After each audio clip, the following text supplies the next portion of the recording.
I say what ho, this is Brian. Call me the threshing ore gardener, coming to you from Ice Station Zeppelin, where the high today is -10, and I swear, a submarine just broke through the backyard. That's the way it is up here in cold Ontario, and everywhere else. I know, everywhere else. You are listening to Ramble On Radio, episode number 47, the only dedicated podcast on this or any other known internets. Be sure to go to rambleonradio.com for all your Led Zeppelin news and any links I mentioned during the show. You can subscribe to Ramble On Radio through iTunes. And if you do this through iTunes, go over, leave a review. It helps to get me on the lists and whatnot. You can listen on Spreaker, and be sure to follow I Am Brian or Ramble On Radio or I Am Brian Dammit on Spreaker, and check it out at I Am Brian Dammit on iTunes. Follow Ramble On Radio on Facebook, Google+, and follow me on Twitter at Ramble On Blog. So last week the discussion was Led Zeppelin and TV and movies, and I got a few more. Have come up. I talked about the stairway scene in Almost Famous. Wyatt pointed out in the Facebook page, I had said I didn't know if it was in the... I was surprised it wasn't in the original movie, and I'm sure I'd seen it. I thought maybe it was released in one of the... But Wyatt points out, in the director's cut of the DV, it's there without Stairway to Heaven, and you're supposed to BYOS, bring your own stairway, and you're encouraged to watch a scene. It doesn't have the music, and you put on Stairway to Heaven yourself, and then you get the scene. That's how they get around paying the $17 million, whatever it is. And the $17 million figure comes from the movie The Boondock Saints. Another Wyatt point out. The director wanted to use When the Levee Breaks for William Dafoe's entrance, and it was a $17 million. So he said no.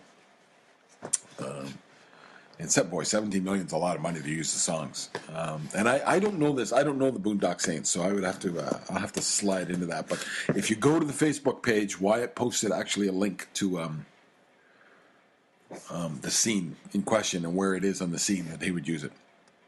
Via Twitter, Daryl points out that the TV show Supernatural, the detective alias was Jay Page.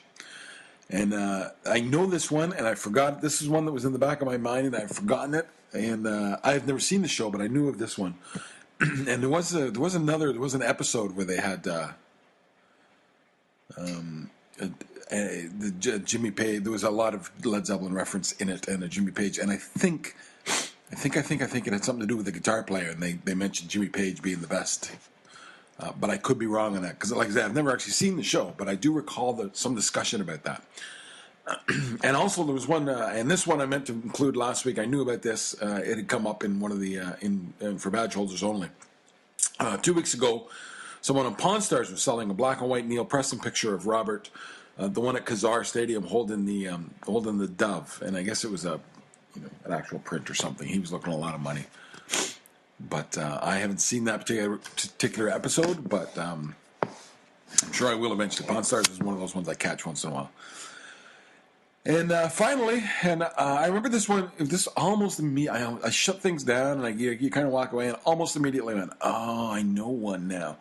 I had noticed this last summer. The '90s sitcom, the excellent '90s sitcom News Radio. It is such a funny show. And I did, in the '90s, I didn't watch it very much. Every once in a while, you catch it, and go, "It's pretty good." But my son started watching it recently, and it's so funny. But anyway, the sitcom News Radio. Season 2, there's about 8 in a row are named after the Zeppelin albums.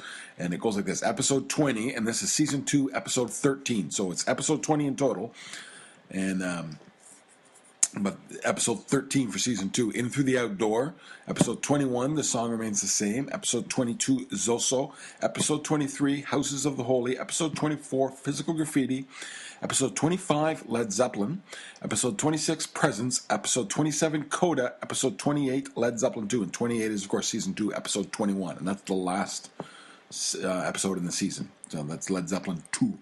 Furthermore, episode 41, which is season 3, episode 13, is called Led Zeppelin Boxed Set. So that's a few that I missed. Okay, so I sat down on Sunday First thing, I'm bright and early, about 8:30 in the morning, and I fired off a couple of emails. I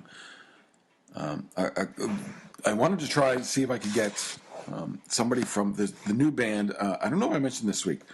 I think it was after the fact, but Jason and Glenn Hughes have announced their new band. It's called California Bread, and B-R-E-D, by the way, not B-R-E-A-D.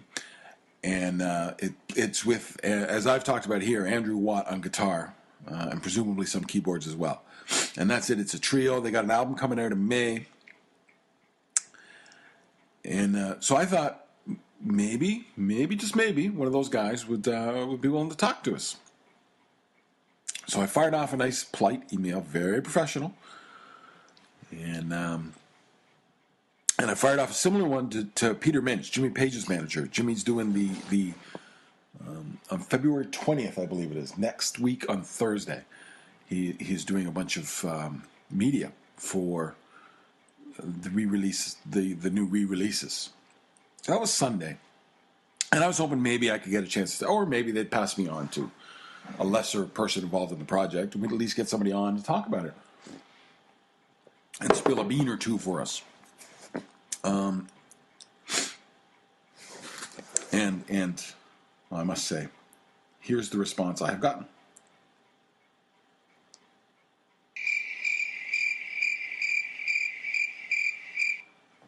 And I actually sat today and wrote all my notes out for this, and I was convinced I was going to come home and there'd be emails, and screw up my whole podcast now.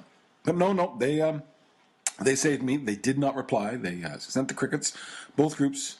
Now, I get this may take a couple of days. This is Tuesday afternoon. It's been 2 business days since I sent it, really. But I point out that I sent the podcast, or the email I sent was pretty direct. Brian Gardner, Ramble on Radio, the only Led Zeppelin podcast. And then, and I would like to have this, XYZ, right? In terms of Black Country Communion, or in terms of California, that's going to take a while.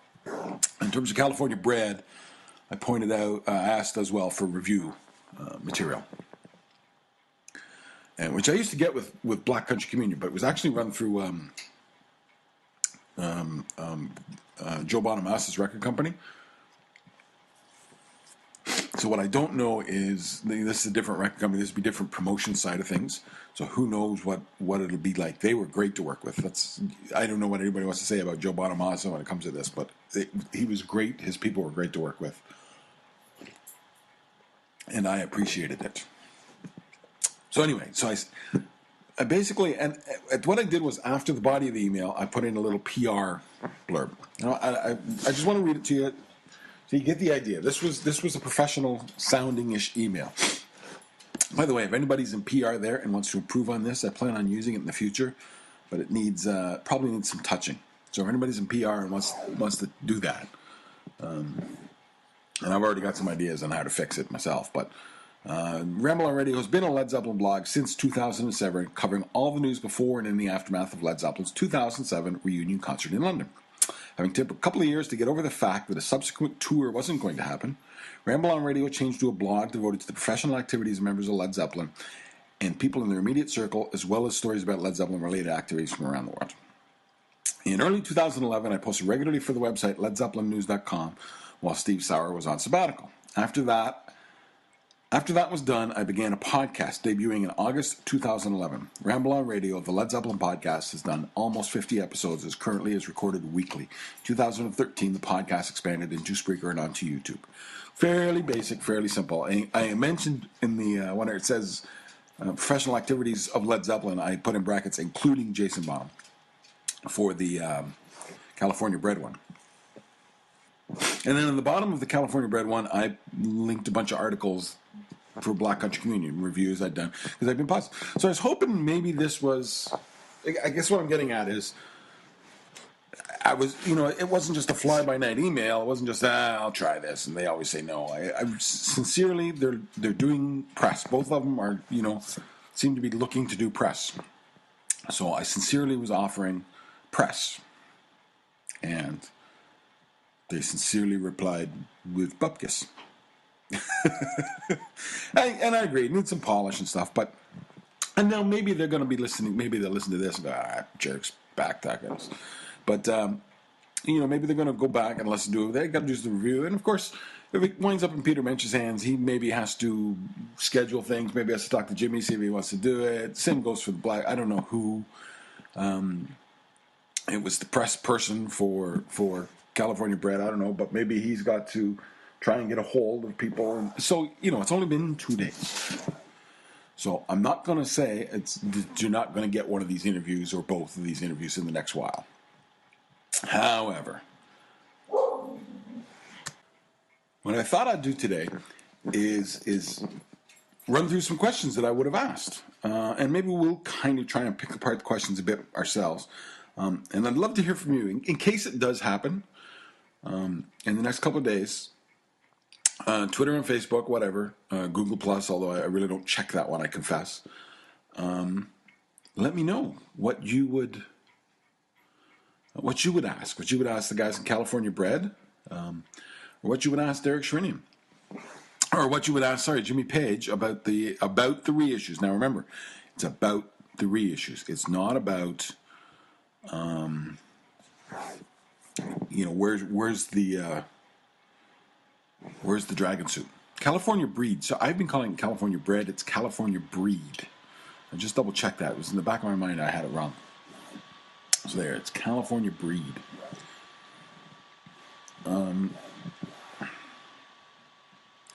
So no wonder they don't want to talk to me. I can't even get their name right.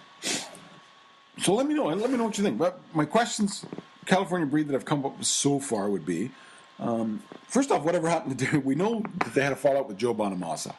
We know that they tried to go with the name Black Country Comedian, and Bonamassa blocked that even after he left.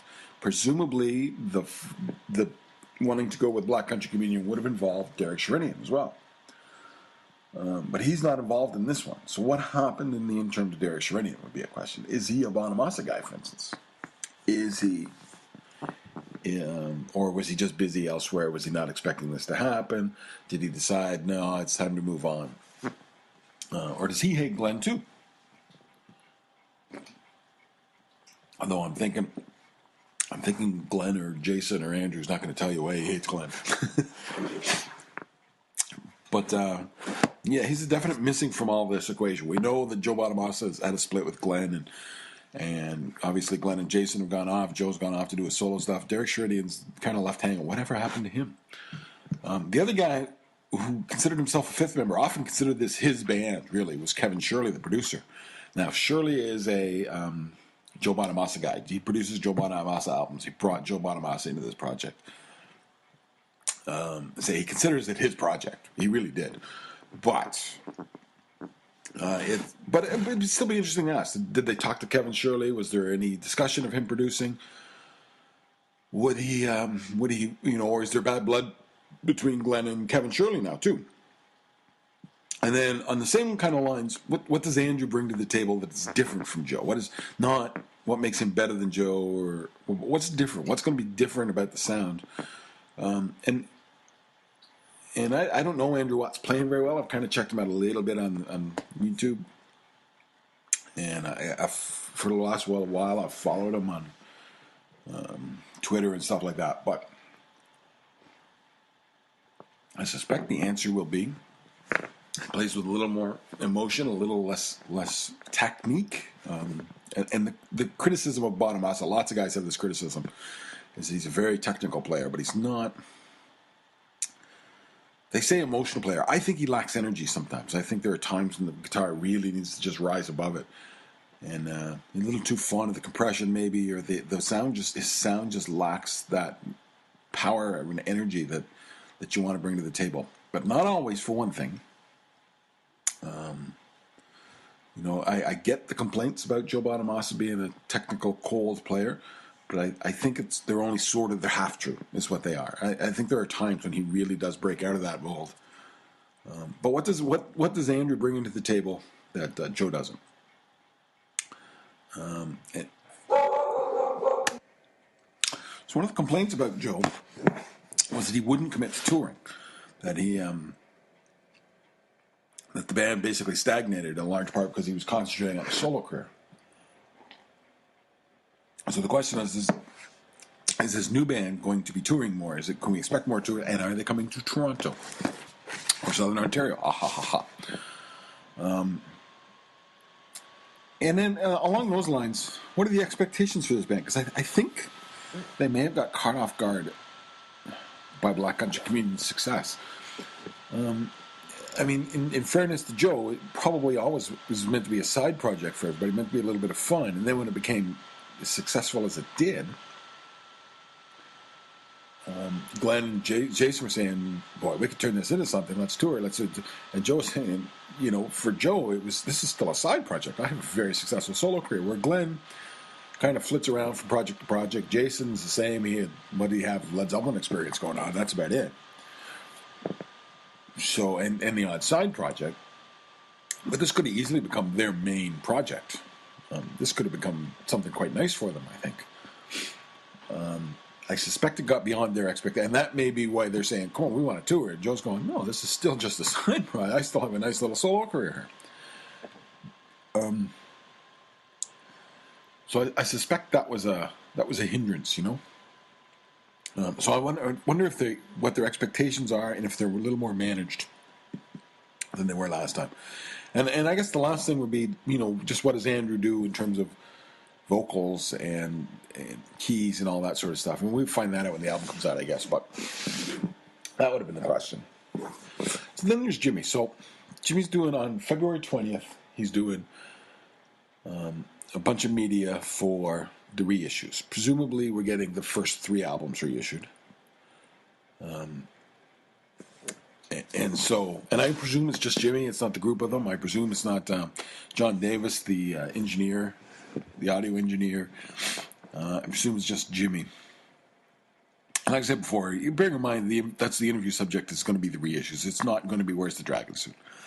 So the first question I would have for him is explain the process. What exactly do you mean by reissues or remasters? What are you doing? Because I'm not clear on this point. I'm not clear if they're remixing them, if they're taking the original tapes that they laid down tracks on and, boosting more guitar here, less guitar there sort of thing, or are they just EQing it? Are they just taking already mixed down tracks and EQing it? And along the same line, John Davis said they're using taped source for the first time ever. And I'm not sure what that means. I presume that means like the multi-track tape. The thing that Jimmy Page put in a suitcase and carried from studio to studio while they were recording, I assume is what the taped source is. But I could be wrong on that. So that's, the process, the technical side of it. What exactly are we getting from a technical standpoint?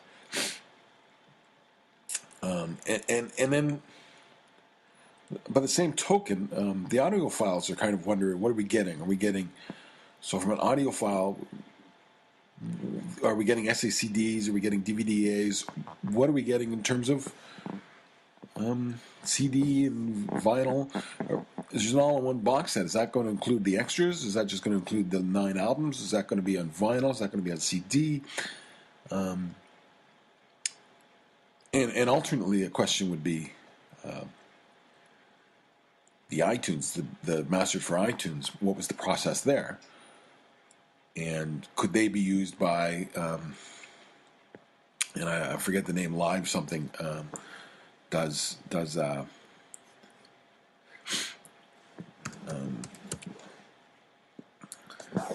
No, got it. Is it live stream? No, not live stream. But anyway, they have them, they sell them, and they told me when I asked that they're the master for iTunes masters, the same masters, and it's been argued with me that that's not possible. So I'd be curious, who owns the iTunes side of things, and how does that process work? Outside of that, then we want to know, the bonus material. Did they find that first rehearsal on Gerrard Street isn't included? Did it ever exist in the first place? And for our man Dave Lewis, was the first rehearsal on Gerrard Street? Did Jimmy remember? And is there any live tracks in the bonuses? Is there any, that sort of thing? Did they consider doing that? And conversely, the Rolling Stones have been releasing live, like, bootlegs on a web. They have a website. They've been releasing these bootlegs, and it. I got the Brussels Affair, 1972 in Brussels, which is a famous Stones bootleg. But they're getting mastered by a pro. They're getting run through professional equipment, mastered by a pro. They sound great. And then they're releasing them through this website. And you can download MP3s, you can download FLACs, you can download LACs, you can buy CDs, you can spend $300. You can spend $10 on MP3s, you can spend $300 on a vinyl set with T-shirt and scarf or something, some stuff like that, right? Like a whole booklet type thing, a big bonus set. And maybe it's not $300. It's something that's more than I would be willing to pay. But I bought, like I say, the MP3s of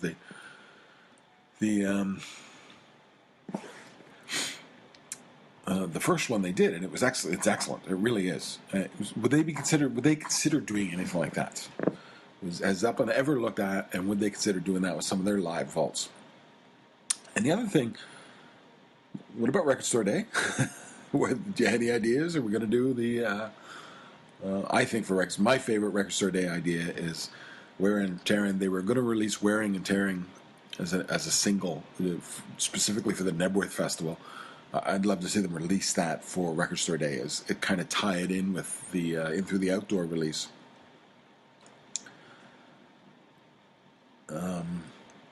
Well, and then we'll be getting the remasters in albums only, plus albums and bonus. Will the bonuses be separate? Obviously, there'll be like two CD sets with the album and the bonus material. But will there be just the bonus material as a CD? Will there be just the bonus material as a vinyl? Just the album as a vinyl without the bonus material?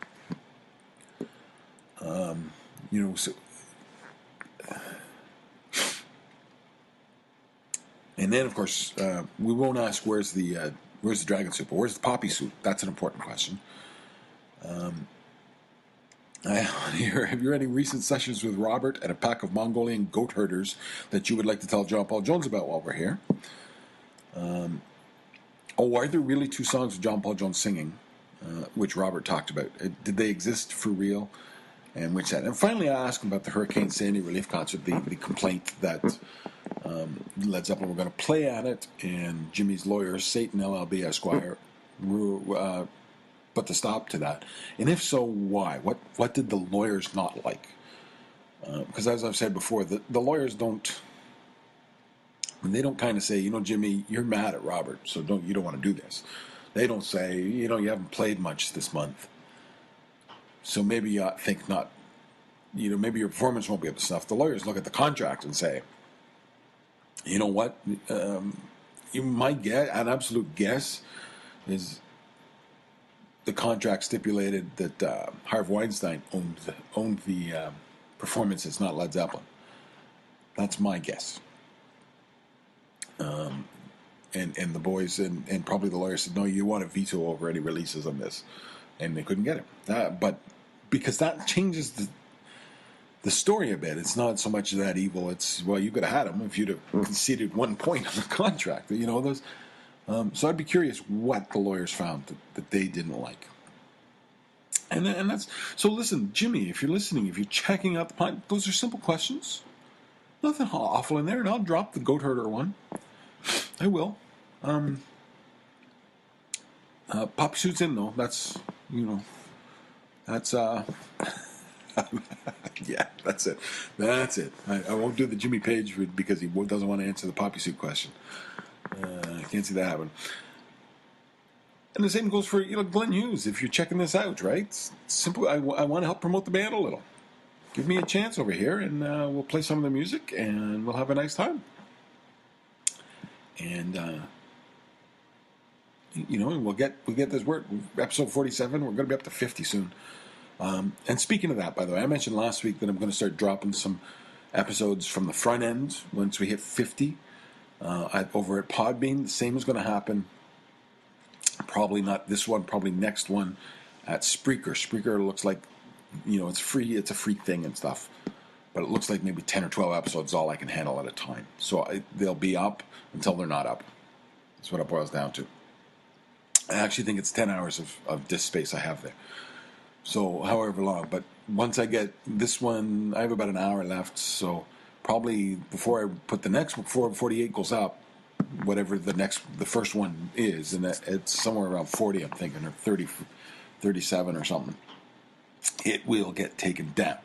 So again, if you want to listen to these on Spreaker, you want to go backwards and listen, do it now. The same goes for if you want to go check out the first 10 episodes, you want to go backwards, download them or get them now, because they are disappearing off the internet. I will have backups, but you probably won't. And that's it. That is Ramble On Radio, episode number 47. Check rambleonradio.com for notes on this week's podcast, Led Zeppelin news and reviews, and any links I might mention in today's podcast, which were none. Follow Ramble On Radio on Facebook, Google Plus, and Ramble On and at Ramble On Blog on Twitter. You can subscribe to Ramble On Radio through iTunes. Don't forget to leave a review. Listen on Spreaker. Be sure to follow me.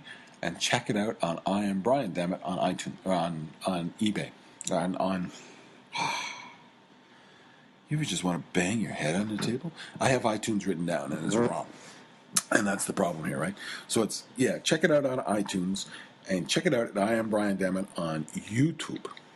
And I'm just going to correct that now on the wrong thing, but... Yeah, thanks for listening to Ramble On Radio, and I will see you next week. Hopefully, we'll have an interview next week. I won't have to figure something out to speak about because somebody else did the speaking. I'll see you next week. Take care and have a good week.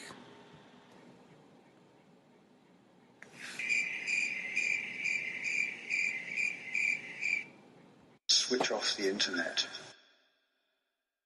It doesn't have the music.